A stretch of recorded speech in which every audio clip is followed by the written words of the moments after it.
All right, so the next step in using the definition of the logarithm is we're going to use it to solve the simplest form of logarithmic equations, and that is just taking a logarithmic equation and creating an exponential equation that we're more familiar with and can solve a little easier. So here we go. First thing, well, why don't you do this? Pause the video and rewrite this as an exponential. Do your best. See if you can figure out what the value is. In fact, do it for both of these problems so that you don't have to keep stopping the video.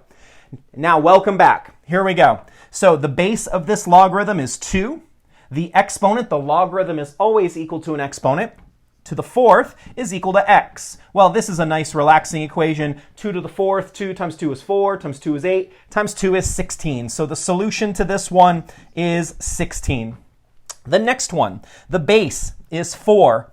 The power, the logarithm's always equal to a power, is 3/2, is equal to x. The reason I gave this problem is, again, just a reminder of what happens when I have a fraction in my exponent.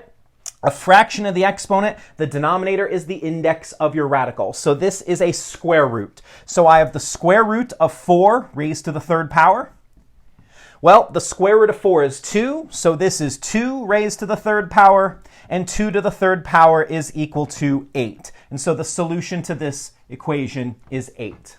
Got one more for you, if you'll pardon me while I go ahead and erase my tiny board here. And so the last one looks like this. Let's say that I have the log base x of 16 is equal to 4. Okay, so again, pause the video, go ahead and make this into an exponential statement. So here goes. My base is x, my power is 4, and that's equal to 16. And so what times itself 4 times gives us 16? There's two options. Either x is equal to 2 or x is equal to -2. Now here's one thing about the logarithm.